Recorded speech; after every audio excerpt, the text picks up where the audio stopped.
Écoutons à présent Sébastien Pouderoux, sociétaire de la Comédie Française, qui nous lit un extrait de La Capitale des Ruines. Sébastien Pouderoux. Sébastien Pouderoux.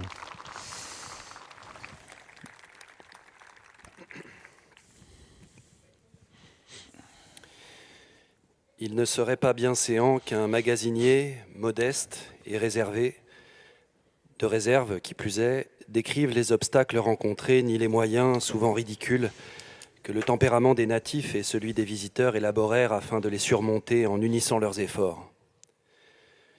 Il faut croire que ces obstacles n'étaient pas insurmontables puisqu'ils ont cessé depuis longtemps d'avoir la moindre importance.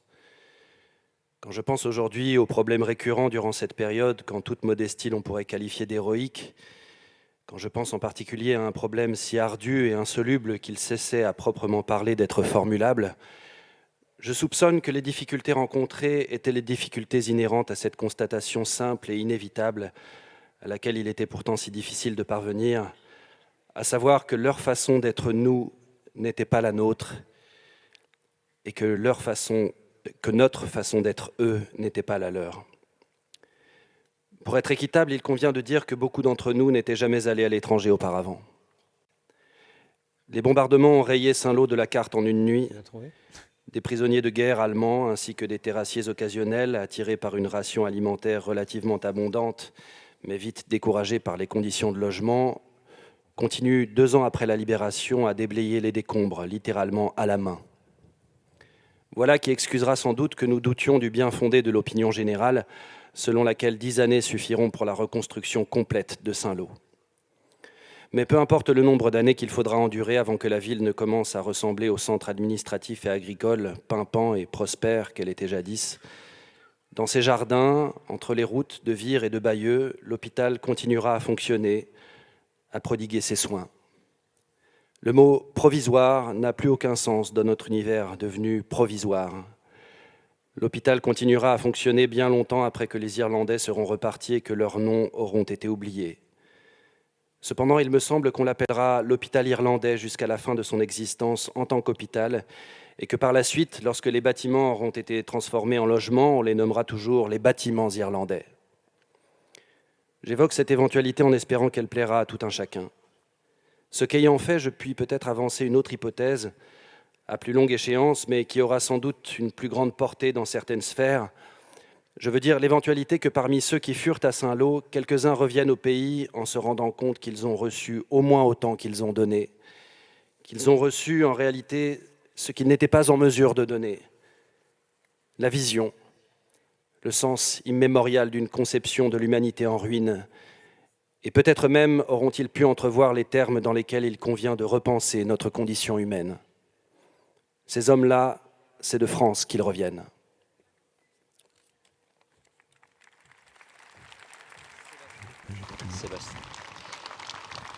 Sébastien Pouderoux, sociétaire de la Comédie Française. À présent, je vous propose d'accueillir les élèves des chorales de 2 écoles primaires de Saint-Lô, l'école primaire Jules Ferry, l'école primaire Les Paliers, et ils nous interprètent l'hymne à la joie. Nous les accueillons dès à présent, si vous voulez bien. Élèves des chorales de Saint-Lô, école primaire Jules Ferry, école primaire Les Paliers. Bonjour et bienvenue sur France 3 Normandie, sur France TV. Merci de nous rejoindre pour ce direct qui est consacré à la cérémonie de Saint-Lô dans la Manche, cérémonie dans le cadre des commémorations du 83e anniversaire du débarquement et qui est un hommage aux victimes civiles de la Deuxième Guerre mondiale. Nous allons vivre ensemble cette cérémonie avec Marc Potier qui est à mes côtés, historien, qui va nous faire profiter de ces connaissances historiques pour vous expliquer un petit peu dans quel contexte la ville de Saint-Lô a été une des villes martyrs de cette bataille de Normandie. Tout de suite, on écoute les enfants de la ville. L'hymne à la joie.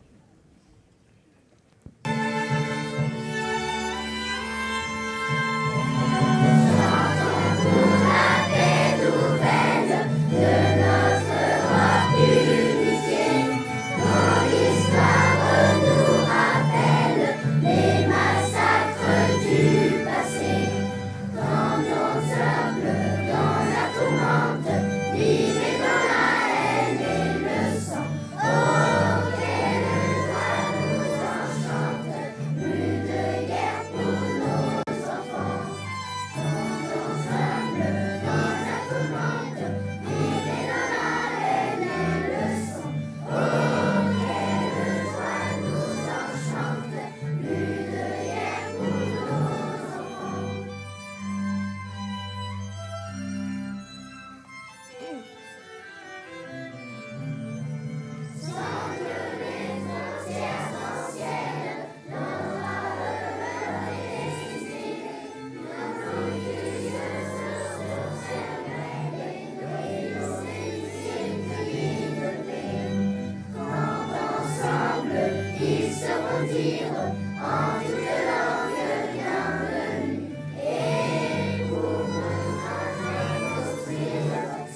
Voilà pour l'hymne à la joie chanté par les enfants de Saint-Lô. Alors cette cérémonie, elle a lieu dans ce qui est aujourd'hui un pôle hippique. Le pôle hippique est en fait l'ancien haras national de Saint-Lô. C'est là qu'on faisait l'élevage des chevaux, notamment pour les chevaux de guerre. Alors aujourd'hui, Marc, cet endroit ne fait plus d'élevage, puisque ça a été transféré au privé. Mais ça reste un pôle touristique important pour le département de la Manche et pour Saint-Lô. Oui, et puis un très très beau bâtiment emblématique de l'histoire de la ville, de ce grand passé équestre. Et l'hymne à la joie que l'on a entendu, c'est aussi depuis 1985 l'hymne européen. Paroles de Schiller, musique de Beethoven. On est là aussi avec des valeurs de réconciliation et de paix et des valeurs européennes qui sont transmises par ce chant majeur. Je vous demande 5 minutes de patience. Monsieur le Président de la République est en train d'arriver. Merci beaucoup. Alors la ville de Saint-Lô, on le disait, elle a été choisie parce que c'est un symbole des villes martyrs de la bataille de Normandie. On va rappeler ce qui s'est passé à Saint-Lô. Ça se passe en fait le jour du débarquement. Ça commence en fin d'après-midi et il y a cette soirée et cette nuit terrible où la ville va être bombardée. La ville va être quasiment détruite à plus de 90%, plus de 350 victimes civiles.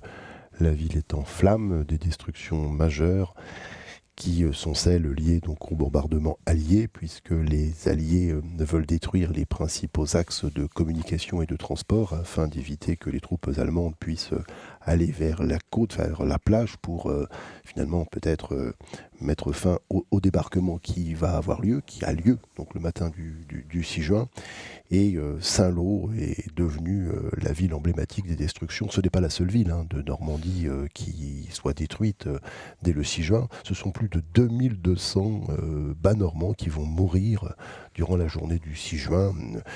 Caen, Lisieux, Argentan, Condé-sur-Noireau, Évrecy, Aulnay-sur-Odon. C'est une litanie finalement de villes qui vont être bombardées dans ces bombardements stratégiques ayant pour vocation, comme je le disais, de faire en sorte de bloquer les mouvements des troupes allemandes.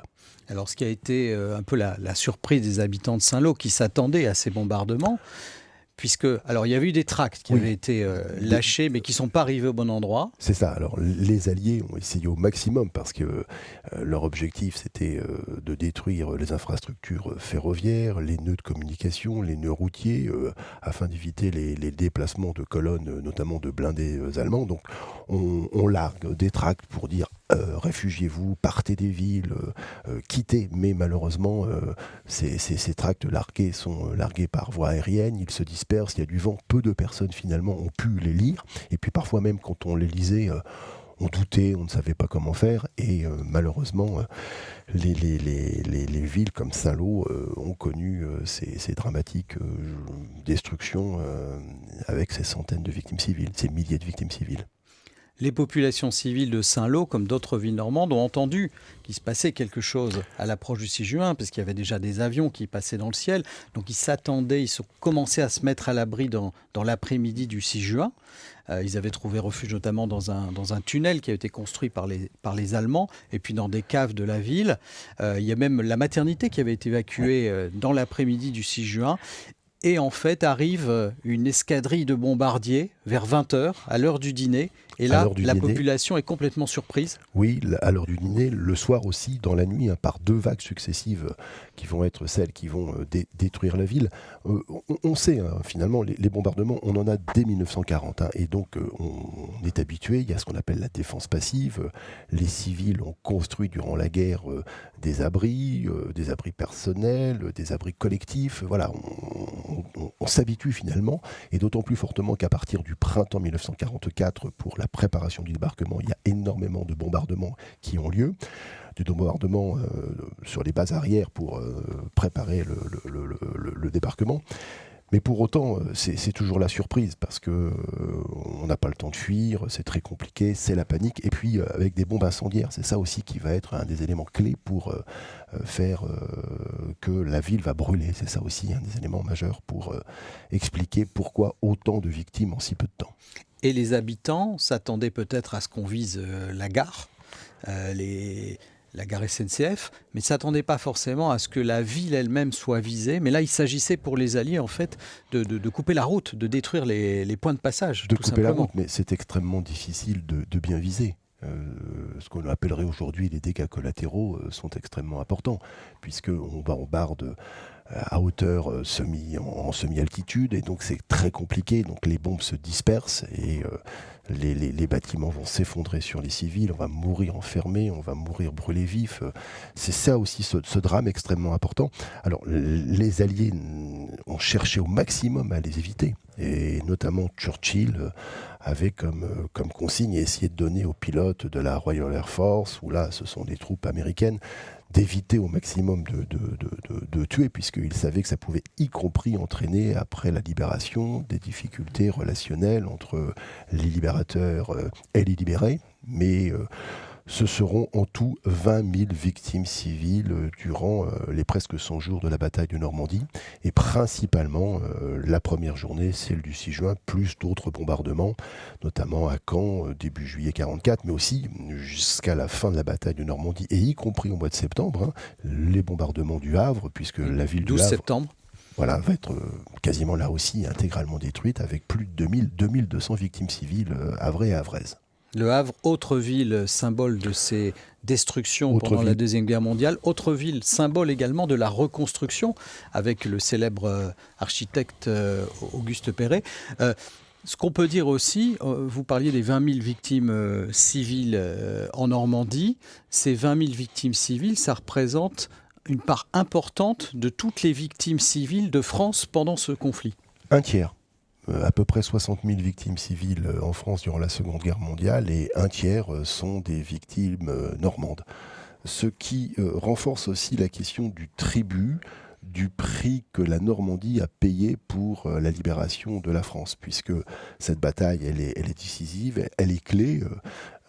La fin de la poche de Falaise, la fin de la bataille de Normandie, 21-22 août 1944, 3 jours après Paris est libéré, et ensuite c'est véritablement simplement la bataille de Colmar, la bataille en Alsace. Donc une très grande partie de la France va pouvoir être libérée grâce à la bataille de Normandie. Bien évidemment, le débarquement de Provence du 15 août 1944 va aussi contribuer à la libération de la partie sud, mais il faut avoir en termes stratégiques, en termes aussi de conséquences, que le sacrifice en quelque sorte de la Normandie, avec ses victimes civiles, avec aussi ces dizaines et ces centaines de milliers de blessés, parce qu'on les oublie.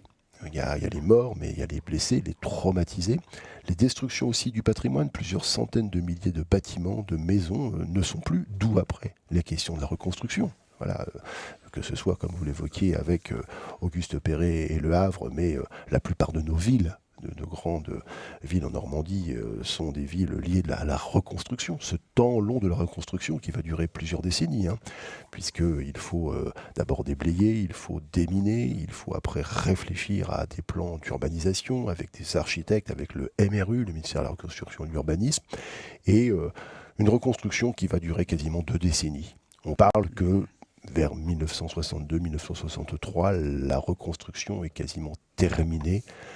Mais la question de vivre dans une précarité d'habitat, de logement, va être aussi un des sujets clés, qui montre que, certes, il y a le 6 juin, il y a ce temps majeur du débarquement, mais aussi le temps plus long de la bataille de Normandie, mais les conséquences finalement sur le temps long de la guerre sont très liées aussi aux conséquences et aux incidences des destructions.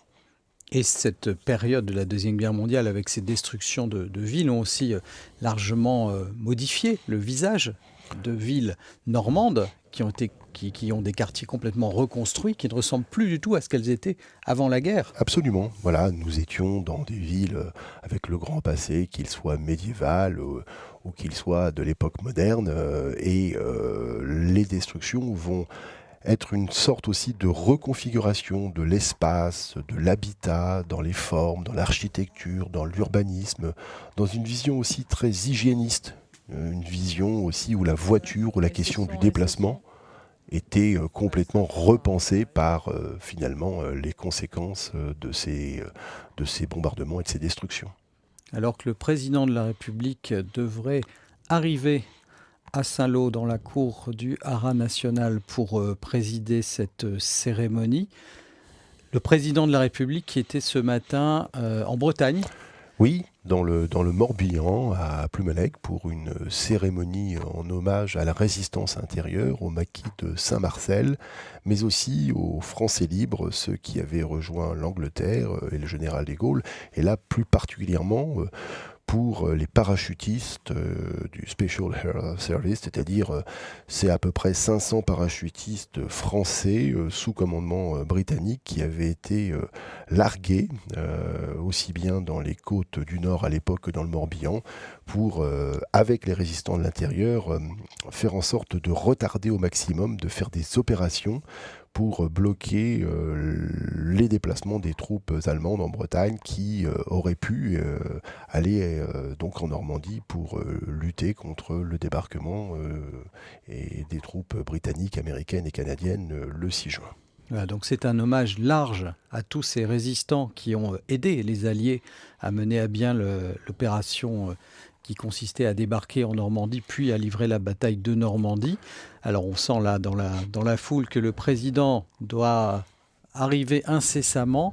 Puis vous voyez, il fait beau en Normandie, aujourd'hui, très bel après-midi dans ce haras national. La mémoire des victimes civiles, c'est quelque chose qui ne faisait pas forcément partie des cérémonies mémorielles il y a encore 15 ou 20 ans. En fait, la première grande cérémonie, c'était il y a 10 ans exactement, 70e anniversaire du débarquement, avec le président Hollande qui tenait à ce qu'il y ait une partie des cérémonies qui soit consacrée justement à ces victimes civiles. Oui, on voit qu'il y a des sujets qui apparaissent finalement au fur et à mesure des décennies de commémoration du débarquement et de la bataille de Normandie. Pendant très longtemps, c'est le rôle du combattant, du libérateur, du soldat américain, britannique, canadien.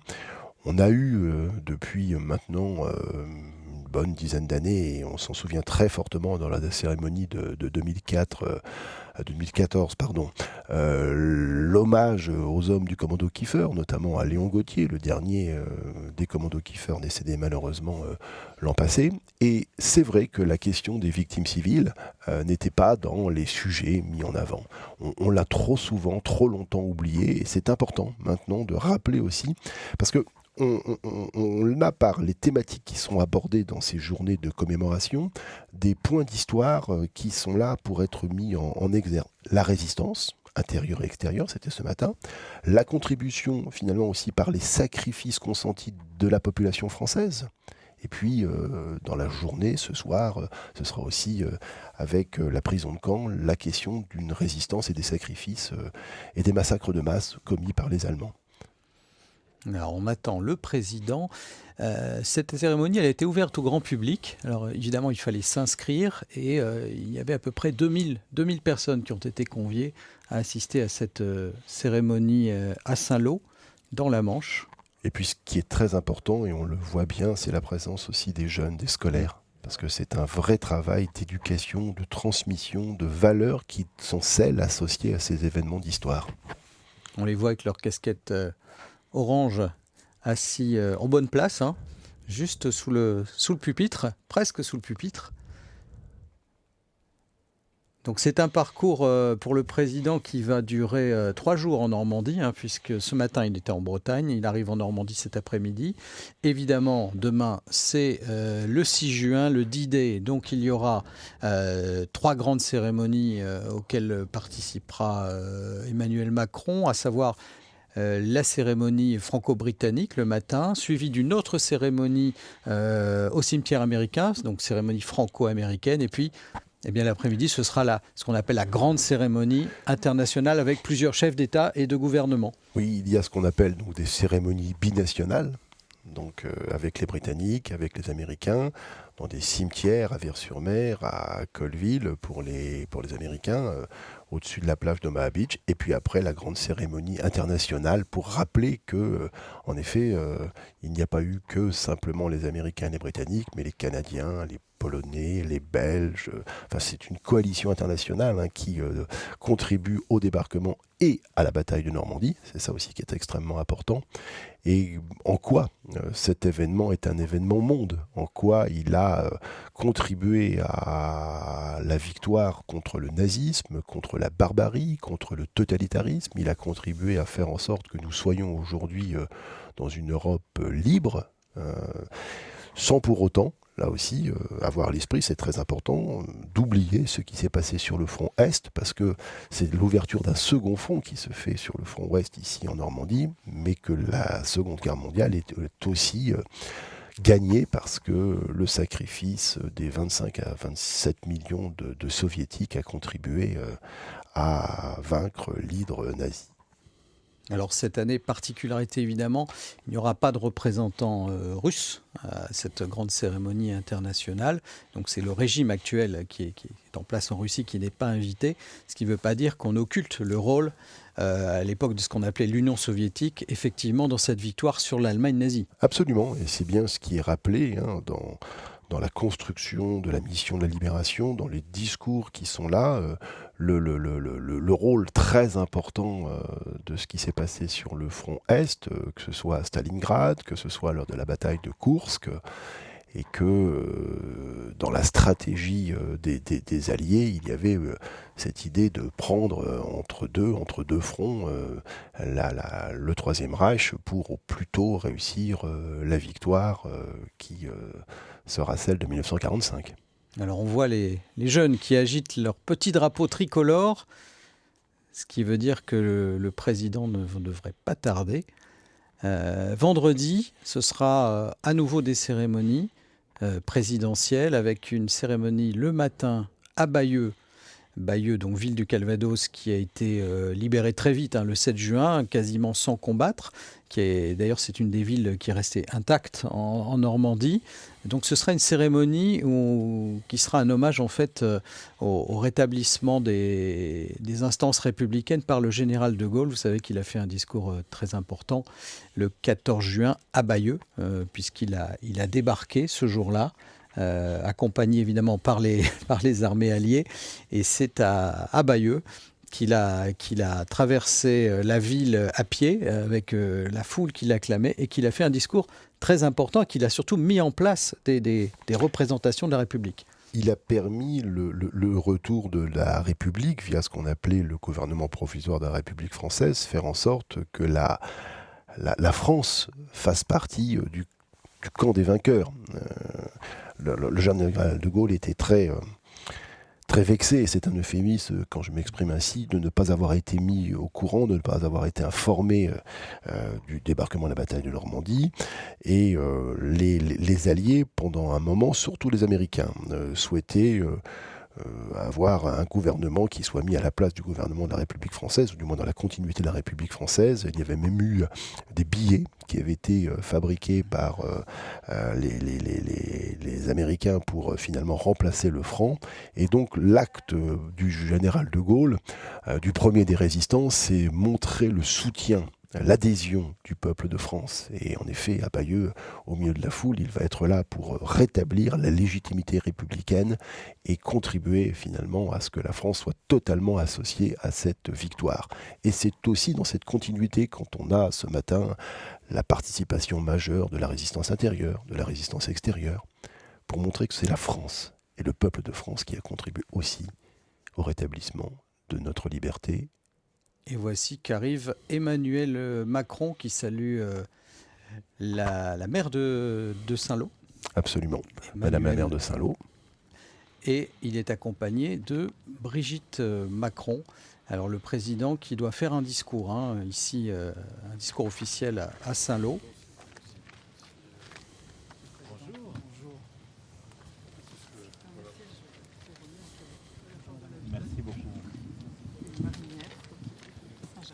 Une marinière est offerte au président de la République, marinière des établissements Saint-James. Effectivement, c'est une marque qu'on connaît bien en Normandie. C'est un symbole de la Manche, la marinière. Monsieur le Président, mais le currier sans doute. Alors les personnalités, les Monsieur élus, Gosselin. les élus normands. Philippe Gosselin. Oui, sénateur donc de la Manche. Mais oui, bah, quand même. C'est un peu dommage. Merci.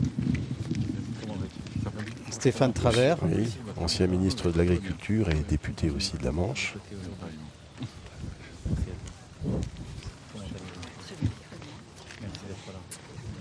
On verra vendredi, probablement à Cherbourg. Exactement. Voilà. C'est vrai de nous accueillir, Monsieur le Président. Merci d'être là. On est très heureux d'être avec vous. Monsieur Bas, Philippe Bas, sénateur. sénateur Que vous connaissez de la Manche. que j'aime affronter. Merci beaucoup. Heureux de vous retrouver. On dirait qu'il y a un petit peu de vent à Saint-Lô cet après-midi. Donc Emmanuel Macron qui continue à saluer les élus locaux ainsi que une députée européenne Madame Stéphanie Yoncourtin. voilà, qui était maire de Saint-Comté dans l'agglomération de Caen. Je le sais. Oh, je le sais. Merci à toi. Comment ça va? Monsieur le Président, merci Tout va bien d'avoir choisi Saint-Lô, Cherbourg. Oui, mais je vous l'avais dit il y a un an. Et moi aussi, c'est tout touchant pour moi d'être là. Monsieur le président du département de la Manche, monsieur Jean Morin. Voilà. C'est la clé de la liberté, comme le cul de la liberté belge aux USA. Donc qui annonce et proclame la liberté partout en Manche et en France. La cloche de la liberté offerte au président Macron. Alors, il faut dire, Marc, que la Manche, le département de la Manche, est un département où on sait fabriquer des cloches. Puisqu'on a des fonderies à Villedieu-les-Poêles Absolument. qui ont fourni les cloches de Notre-Dame à Paris. Et les cloches de la liberté, en effet, qui sont rappelées par ce geste symbolique. Je viens aussi un petit village qui a été détruit à 70%. Et ça reste très présent. Et ça reste très très bien chez nous. C'est un plaisir de valoriser. Pareil, je suis très américaine. Président, vous allez bien? Oui, merci d'être venu, merci d'être présent. C'est important pour nous, les Manchois, c'est le président de la République, parce que c'est l'honneur d'être présent pour cette commode aussi. 2 fois. Mercredi et vendredi. Et Voilà, et vous l'entendez peut-être, le président fait référence à une autre cérémonie qui aura lieu vendredi dans la Manche. On en a parlé de celle de Bayeux le matin, mais l'après-midi, en début d'après-midi, il sera dans le Cotentin, à Cherbourg. Et là, ce sera pour évoquer le rôle important qu'a joué le port de Cherbourg dans les opérations de débarquement. Alors là, quand je dis débarquement, je ne parle pas du jour du 6 juin précisément, mais de tout ce débarquement qui a duré plusieurs semaines et qui a amené tous les troupes alliées et le matériel allié sur le sol normand. Le rôle clé et indispensable de la logistique, qui était un des points essentiels, puisque ce sont à peu près 1 400 000 à 1 500 000 hommes qui vont se battre au cœur de la bataille. Et donc il faut les nourrir, il faut de l'armement, il faut du matériel. Et donc il fallait un port en eau profonde, et ce sera le port de Cherbourg.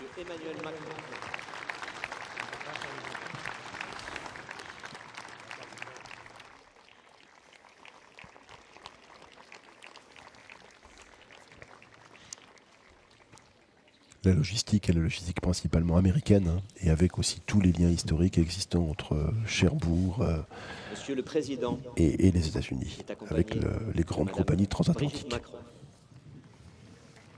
Et d'ailleurs, à Cherbourg, la cérémonie, ce sera à la Cité de la Mer, qui a été aussi la gare transatlantique. C'est de là que sont partis de nombreux bateaux pour les États-Unis. Je me demande s'il est efficace ce micro là.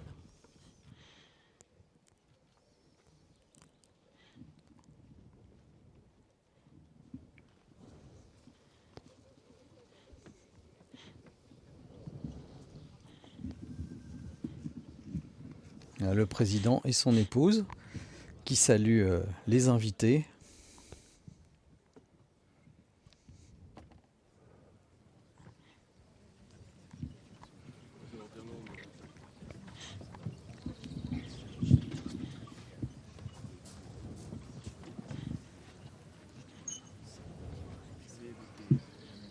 Alors il faut préciser, Marc, aussi que ces visites présidentielles en Normandie, donc qui vont durer 3 jours, font partie d'un cycle mémoriel encore plus large qui court à la fois sur l'année 2024 et 2025, puisqu'on fête les 80 ans de 1944 et 1945, des années charnières dans le conflit de la Deuxième Guerre mondiale. Et jusqu'à la libération. Le président était au Vercors pour rappeler la contribution importante durant la Seconde Guerre mondiale de la résistance intérieure, était à Isieux, à la maison des enfants cachés d'Isieux, pour montrer aussi l'importance de malheureusement la Shoah, des massacres, mais aussi de celles et ceux qui se sont engagés pour les sauver, qui ont été justes, comme on le dit, dans leur comportement, y compris reconnus par Yad Vashem. Et puis, il y a eu la grande cérémonie de panthéonisation de Manoukian, de ce groupe extrêmement important. Et le cycle mémoriel va durer jusqu'à la libération de Paris, et jusqu'à la victoire de mai 1945. Si la mémoire de la dette envers les combattants de la libération n'a jamais failli, les cérémonies du 80e anniversaire du débarquement en témoignent, la mémoire des victimes civiles de la guerre, elle, est jusqu'à présent restée discrète et plutôt silencieuse. La ville de Saint-Lô, à l'instar de tant d'autres villes, s'est reconstruite dans la détermination et dans un élan d'humanité jamais démenti. C'est cet élan que nous célébrons aujourd'hui. Je vous propose d'écouter un extrait du journal d'un Saint-Lois pendant la bataille de Normandie, un texte de Jean de Saint-Georges. Alors Jean de Saint-Georges, homme politique et écrivain très attaché au département de la Manche, il a été sous-préfet d'Avranches, maire d'Ocqueville-sur-Sienne, et il nous livre ici un témoignage poignant au lendemain des bombardements de la ville de Saint-Lô, et c'est Sébastien Poudreau, sociétaire de la Comédie Française, qui nous offre cette lecture.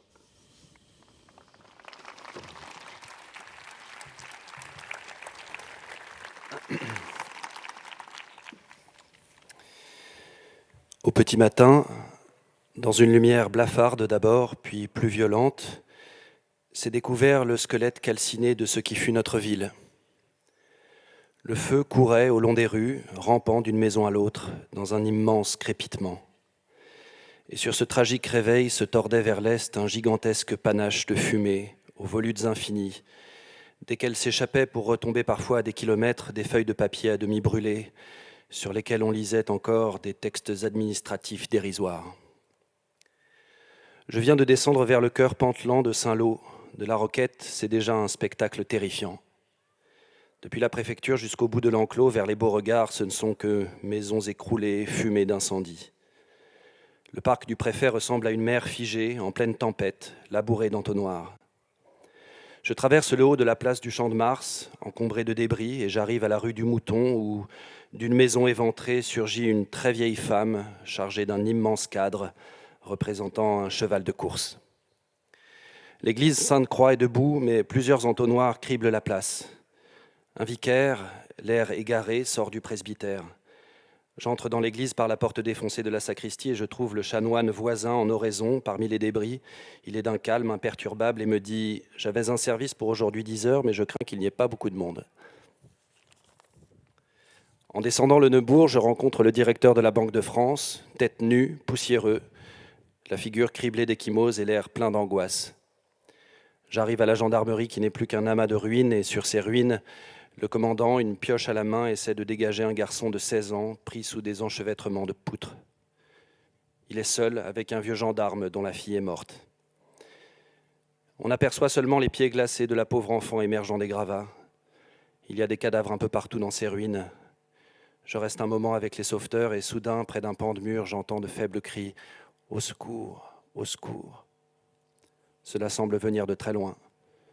Je ne connais rien de plus atroce que ce cri, étouffé, muré comme dans une cave, alors que 20 mètres de déblais rendent toute intervention inutile. Toute la ville est bouleversée, depuis le collège jusqu'à la gare. Des incendies ont allumé dans tous les quartiers leurs sinistres torches. Les immeubles s'écroulent avec un bruit d'avalanche. Quelques sauveteurs essaient de dégager les vivants, mais il faudrait des centaines de volontaires au lieu de cette poignée d'hommes.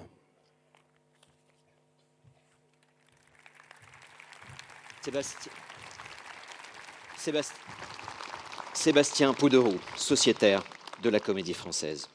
C'est un très grand plaisir d'accueillir à présent les élèves des chorales des écoles primaires Jules Ferry et les paliers de Saint-Lô. Ils interprètent spécialement pour vous aujourd'hui Douce France de Charles Trenet. Et vous allez l'entendre, c'est une version un peu revisitée. Nous accueillons les écoles primaires de Saint-Lô, Jules Ferry et les paliers. Douce France, la chanson de Charles Trenet, qui a été écrite par Charles Trenet en 1943, en pleine période d'occupation. Avec les paroles que l'on va entendre, qui sont là pour finalement nous rappeler, nous faire replonger dans cette époque entre guillemets bénie de l'avant-guerre, une époque de paix, une époque d'une France non occupée.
Élèves des chorales des écoles primaires Jules Ferry et les paliers de Saint-Lô. Bravo à vous.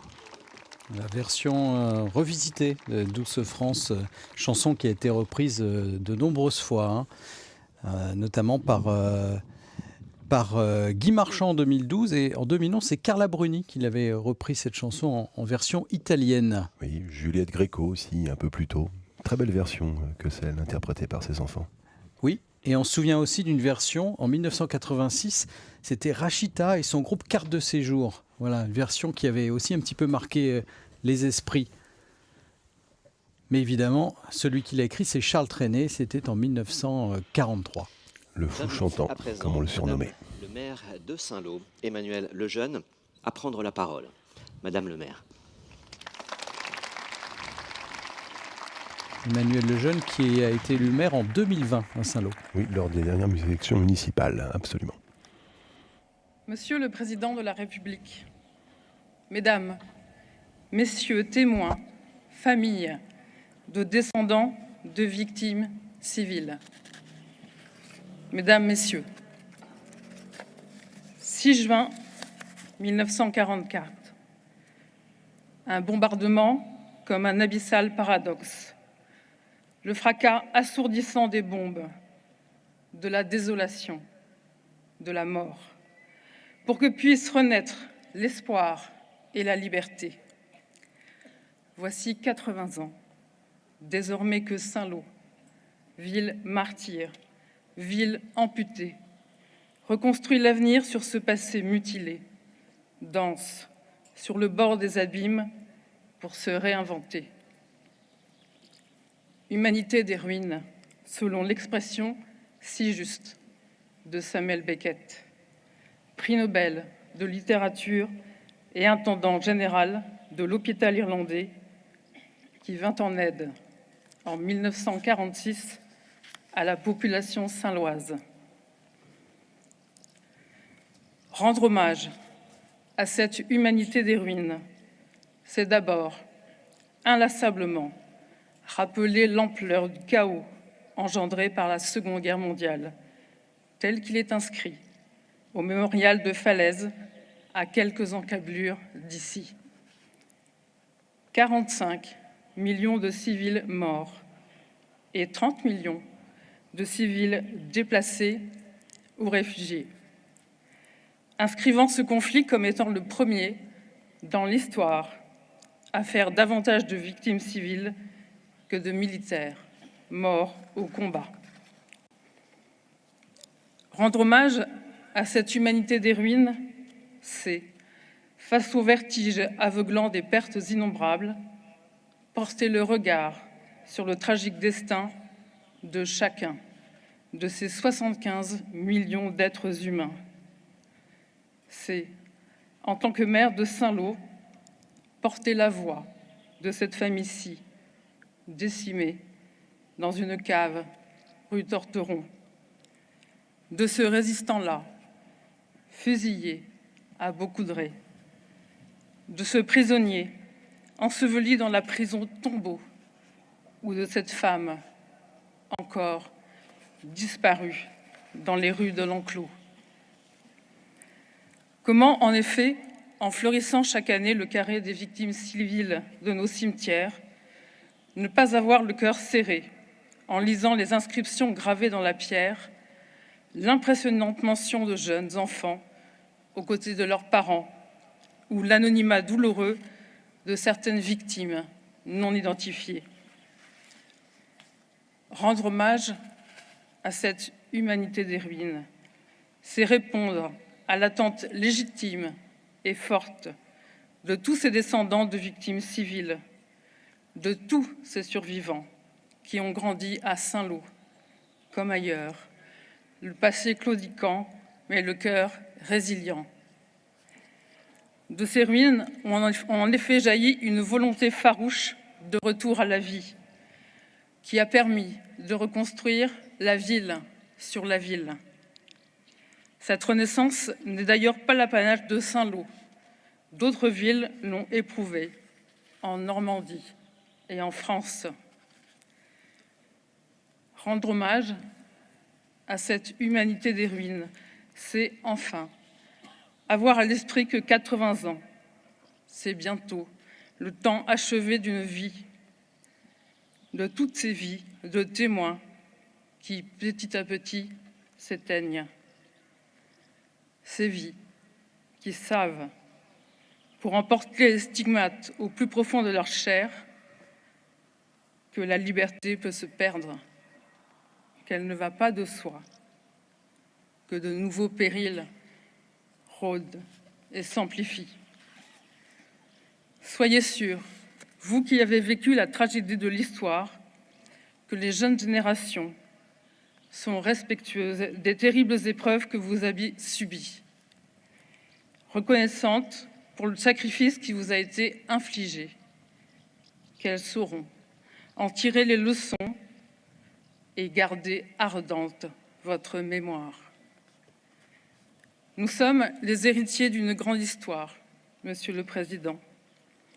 Et vous avez su, lors de votre discours pour les 1000 ans du Mont-Saint-Michel, nous rappeler cette grandeur qui doit résonner en chacun de nous et nous servir de cap. Que ce temps d'hommage que nous partageons aujourd'hui, toutes générations confondues, nous permettent de porter plus loin le flambeau de la transmission des valeurs qui font Saint-Lô, qui font la France en Europe et dans le monde. Je vous remercie pour votre présence.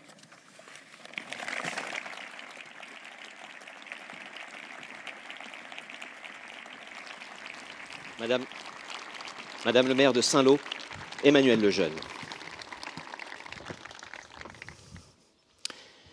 Nous accueillons à présent Monsieur le Président de la République, Monsieur Emmanuel Macron.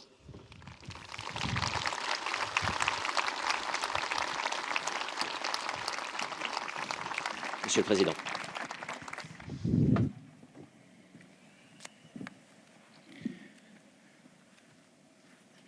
Deux enfants sont montés sur la branche d'un arbre et scrutent devant eux une rue aux maisons effondrées.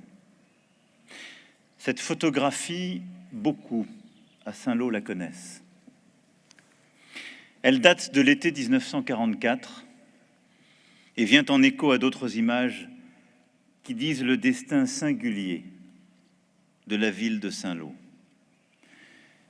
Image de ce 6 juin 1944, où la rumeur du débarquement remontant de la côte vient nourrir l'attente et l'espoir dans toute la Normandie.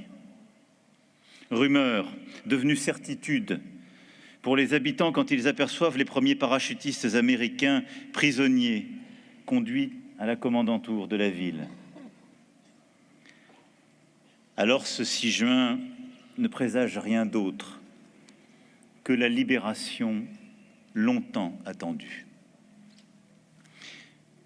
Le soir tombe sur la ville, encore à l'heure allemande. Jacqueline Le Caplin, âgée de 15 ans, évoque ce dîner du 6 juin. Un dîner comme les autres, soudain interrompu par le grondement des avions, le balancement du parquet sous les secousses, les silhouettes vagues de ses parents dans un nuage de poussière, la ruée vers le jardin, et cette vision d'une femme vêtue de noir qui apparaît en hurlant, le visage ruisselant de sang. Les mêmes images, ou presque, dans les yeux d'un autre témoin, Jean Roger. Le bruit fantastique de la première bombe, les carreaux brisés, la cave de l'immeuble dans laquelle se réfugie la famille, rue du Château. Les nouveaux arrivants, pâles de poussière, l'attente, la crainte de sortir trop tôt et à nouveau les bombes, le souffle chaud, les corps soulevés sur les cajots, la lumière coupée et les déflagrations qui s'espacent. Et puis, la fuite vers le tunnel sous la place des Beauregards et la course dans la ville dévastée, partout du feu, des ruines, de la poussière, des cris, des appels au secours, des fils électriques, des montagnes de gravats. Mémoire confuse et inoubliable de cette nuit du 6 au 7 juin. Car après la première salve de 20 heures, les avions passèrent toute la nuit au-dessus de Saint-Lô. Le cœur médiéval de la ville, au sommet du rocher, est en flammes. Le palais de justice, la préfecture, l'hôtel de ville ne sont plus que ce maître de débris fumants que les habitants contemplent au moment de se ruer vers les abris ou les chemins creux de la campagne. C'est, disent encore les survivants, une ville comme un bûcher, une grande brûlerie, selon le mot du poète Louis Beuve. Au matin, Saint-Lô pleure ses quelques 350 morts. La prison s'est effondrée sur ses 150 occupants, dont de nombreux résistants. Ces bombes qui tombèrent ce soir-là étaient celles des Alliés.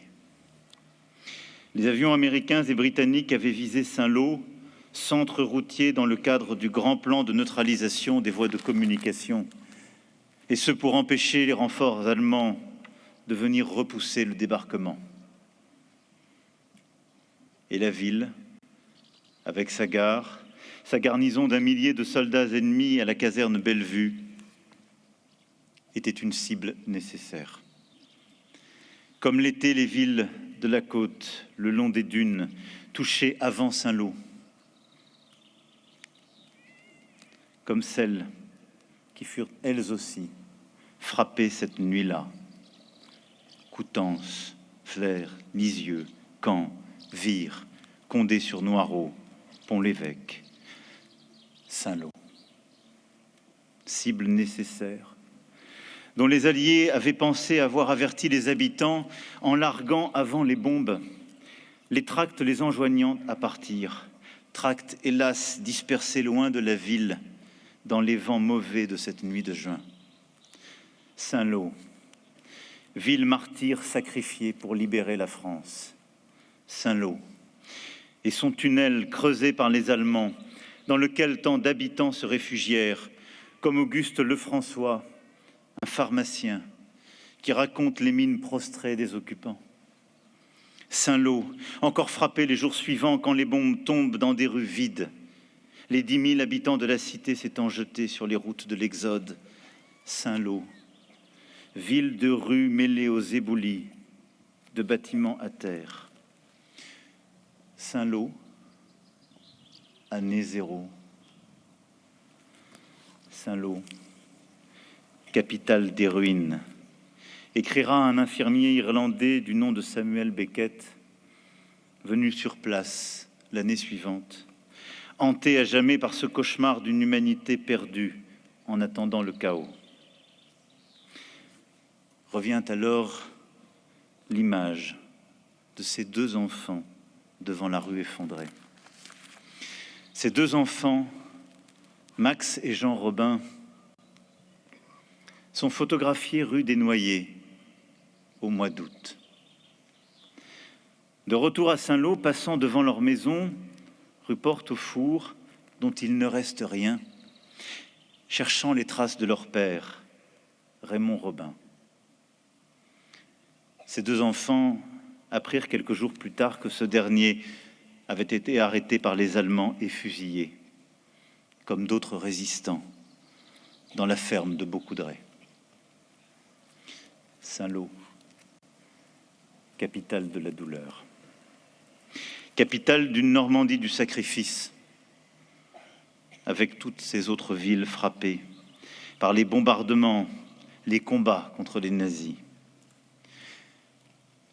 L'été 1944 fut celui des 13 000 civils morts, disparus au cours de cette bataille où le sort du monde se jouait. Mémoire saisie par Patrick Modiano, dont l'enfance eut pour décor ces haras où nous nous trouvons, et dont les phrases, les images intimes furent hantées par ces spectres. Les continents opaques, cette mémoire grise. Mémoire grise des tombes anonymes du cimetière de Saint-Lô, juste à côté d'ici, où les victimes méconnaissables furent parfois enterrées sans leur nom. Mémoire inconfortable, parce que ces morts des bombardements furent les victimes de notre combat pour la liberté et la patrie. Oui, 8 décennies plus tard. La nation doit reconnaître avec clarté et force les victimes civiles des bombardements alliés en Normandie et partout sur notre sol. Nous devons porter cette mémoire en pleine lumière, regarder notre histoire comme ces 2 orphelins, regarder leur ville détruite avec tristesse et lucidité. Alors d'autres images viennent à l'esprit quand la mémoire de cet été 1944 revient. Ce cercueil sanglé du drapeau étoilé, amené au milieu des ruines de l'église Sainte-Croix le 18 juillet, pour respecter la dernière volonté d'un héros, Thomas D. Howe, commandant du 3e bataillon américain, fauché par un éclat de mortier la veille, lui qui s'était juré d'entrer le premier dans la ville libre. Alors reviennent ces images de ces frères d'armes, ces soldats américains menant les combats dans le bocage au cours de ce qu'on appela la guerre des haies et qui dura tout le mois de juillet. Soldats alliés avançant contre l'ennemi au rythme lent des assauts et des retraites, libérant la région champ après champ, rangée de pommiers après rangée de pommiers. Ces baraquements américains pour reloger une ville devenue vagabonde, tentes et lits des sauveurs, de la Croix-Rouge irlandaise, qui permirent de prendre en charge la masse des blessés à Saint-Lô, alliés et Français ensemble, prenant tous les risques pour secourir d'autres Français.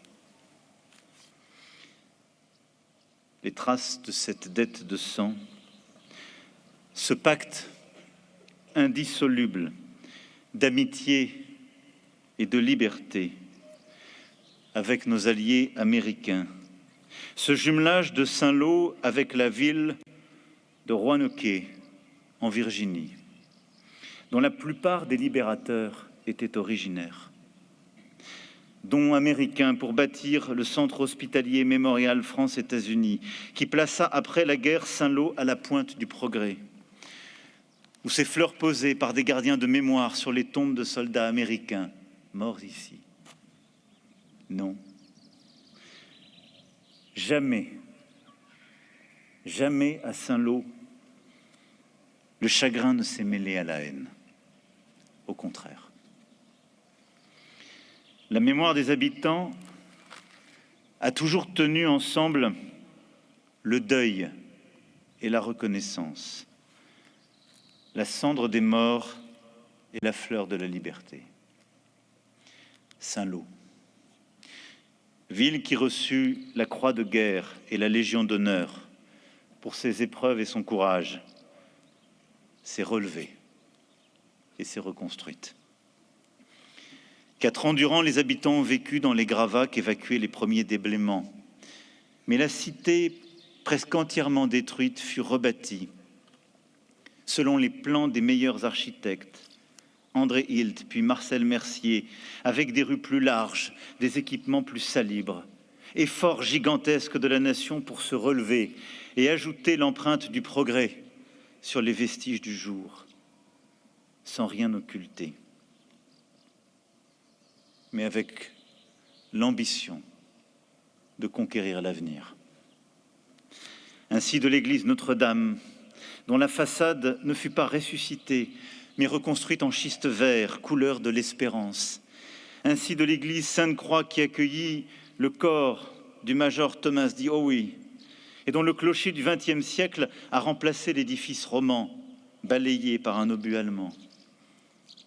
Et aujourd'hui, pour qui la découvre, toute la ville se présente ainsi, palimpseste de douleur et des progrès conquis. Alors aujourd'hui, l'image des 2 orphelins de la rue des Noyers nous frappe encore. Ils sont les enfants d'une génération qui dut affronter la barbarie nazie, connu les horreurs de la guerre, puis le temps de la reconstruction. 2 enfants de Saint-Lô, orphelins dans le siècle. La mémoire et l'espoir, la douleur et la grandeur. Saint-Lô pour la nation, c'est tout cela. Et nous n'oublions pas. Vive la République, vive la France.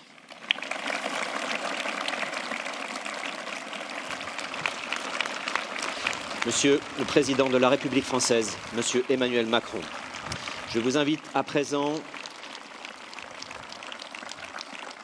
à chanter la Marseillaise. Nous retrouvons les élèves des chorales des 2 écoles primaires, école primaire Jules Ferry, école primaire Les Paliers de Saint-Lô. Ils sont accompagnés par les chanteurs du chœur de l'armée française.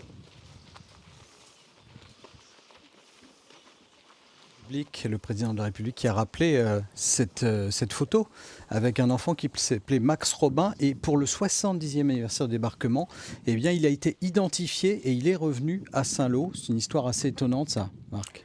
Une histoire en effet du jeune Max Robin, âgé alors de 13 ans, avec son frère se tenant bras dessus, bras dessous, le petit Jean âgé de 9 ans, surplombant la rue des Noyers avec cette vision des ruines, de ce champ de ruines qu'était Saint-Lô. Une photographie qui avait été d'ailleurs demandée par les soldats américains. Donc symbolique. C'est aussi ça qui est très intéressant, c'est les symboles associés finalement à une image. Allons enfants de la patrie, faisons de gloire terminer. Contre nous de la tyrannie, l'étendard sanglant élevé, l'étendard sanglant élevé. Entendez-vous dans les campagnes, mugir ces féroces soldats.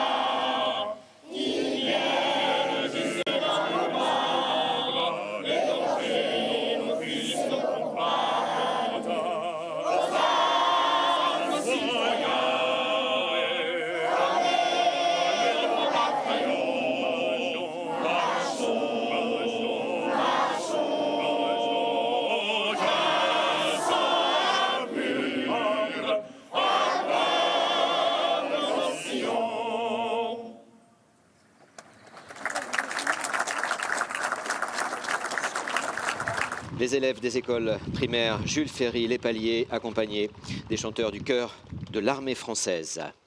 Je vous invite à présent, pour clore cette cérémonie, à suivre un envol de pigeons voyageurs. Plus de 250 pigeons vont prendre leur envol sur votre gauche. Je vous invite donc à tourner votre regard. Alors sur votre gauche lorsque vous êtes assis, et sur votre droite lorsque vous êtes sur la scène. Et j'en profite pour saluer et remercier Nathalie Jean-Pierre de l'amicale Colombophile Rugloise dans l'Eure pour cet envol. Nathalie, c'est à vous. Alors les pigeons voyageurs, Marc, il faut préciser que ça fait référence évidemment à des opérations militaires, puisque les pigeons ont été utilisés par l'armée alliée pour avoir des informations qui remontaient de la Normandie jusqu'en Angleterre. Alors les pigeons voyageurs, ça retrouve son point de départ, donc ils ont été parachutés en fait en Normandie. Absolument. Pour pouvoir renvoyer des messages que la résistance écrivait et accrochait aux pattes des pigeons pour qu'ils puissent, retournant donc en Angleterre, donner de l'information, des renseignements sur la localisation des troupes, sur le mur de l'Atlantique, toutes ces opérations donc de renseignements indispensables pour la réussite du 6 juin. Il y a eu un appel qui avait été fait par l'armée britannique aux colombophiles du pays. 200 000 pigeons ont été utilisés par l'armée britannique et à peu près 50 000 par l'armée américaine. Et il était interdit durant l'occupation d'avoir des pigeons. C'est-à-dire que l'on pouvait être arrêté, exécuté et fusillé si en France nous détenions des pigeons voyageurs. Voilà, donc c'est pour ça que lors de cette cérémonie, elle se termine par un lâcher de pigeons voyageurs. Alors ça paraît effectivement un moyen de communication d'un autre temps, ces pigeons voyageurs, Mais il faut savoir qu'en France, il y a encore une unité où l'on élève des pigeons voyageurs, unité militaire, hein, qui ne sont évidemment pas opérationnels à part pour des concours ou des démonstrations, mais qui sont quand même toujours en service au cas, par exemple, où on n'aurait plus aucune communication, plus d'électricité, plus de moyens modernes de communication. Les pigeons pourraient toujours avoir un rôle de transmission d'informations dans un contexte compliqué. Oui, il y a toujours une unité colombophile dans l'armée française. Il y a à peu près 150 pigeons parce que si les systèmes ne fonctionnent plus, s'il y a des brouillages des moyens de transmission modernes, il faut revenir avec des éléments permettant de communiquer, de transmettre. Et les pigeons voyageurs, donc animal utilisé finalement depuis la guerre de 70 et très fortement durant la Première Guerre mondiale et y compris durant la Seconde Guerre mondiale, sont encore donc dans des unités opérationnelles de l'armée française. Voilà, la cérémonie à Saint-Lô se termine. On voit le président et son épouse qui sont pris en photo par toute cette jeunesse qui est venue assister à cette cérémonie. Alors pour le président, la suite de cette fin de journée, c'est une cérémonie à Caen, préfecture du Calvados. Donc cérémonie en hommage à ceux qu'on a appelés les fusillés de la prison de Caen, en fait, un groupe de résistants qui a été exécuté par les Allemands le jour même du débarquement. Le matin même du débarquement et dans l'après-midi du 6 juin, en 2 temps, les Allemands vont sortir de leurs cellules plus de 70 prisonniers, la plupart des résistants, de mouvements divers, du réseau Alliance, de l'organisation civile et militaire, de ce qu'on appelait aussi le Front National à l'époque, qui était un mouvement d'obédience communiste avec beaucoup de cheminots de la gare de Caen qui donc avaient été arrêtés dans des opérations extrêmement importantes de la Gestapo et de la milice, donc des affidés au Troisième Reich au mois de mars et avril 1944, et ils seront assassinés, exécutés. Et l'autre élément très important que nous évoquions tout à l'heure, nous ne savons pas encore aujourd'hui, 80 ans après, 8 décennies après, où sont les corps de ces fusillés de la prison de Caen. Je tiens à dire qu'il y a eu un très beau documentaire qui a été réalisé très récemment, de Dominique Hatt sur les fusillés de la prison de Caen, soutenu d'ailleurs par France 3, qui permet de mieux comprendre ce qu'a été cet événement majeur d'une histoire trop longtemps, là aussi, oubliée, et qui rappelle bien les contributions et les sacrifices divers des Français et du rôle clé de la résistance intérieure, extérieure, des civils assassinés, massacrés, malheureusement par les bombardements, pour permettre la libération. Alors, le documentaire auquel vous faites référence, Marc, sur les fusillés de la prison de Caen, sera diffusé sur France 3 Normandie demain soir à 23h et sera suivi d'une émission spéciale. Et donc le président de la République va présider cette cérémonie en hommage aux fusillés de la prison de Caen. Ce sera tout à l'heure à 19h30. Une gerbe sera déposée devant la plaque commémorative dans l'ancienne prison. Évidemment, nous en parlerons dans nos éditions d'information sur France 3 Normandie, sur France TV et aussi sur nos réseaux sociaux. Et puis, on se retrouvera évidemment demain, le 10D, sur tous nos supports sur la télévision et sur Internet pour suivre la suite de ces commémorations du 80e anniversaire. Merci Marc de nous avoir accompagnés cet après-midi. À très bientôt sur France TV.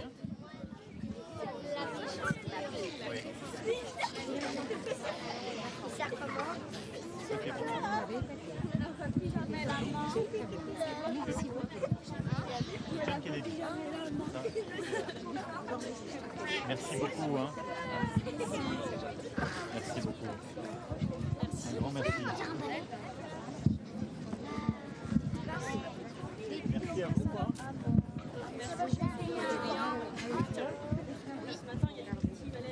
C'est vrai? Toi?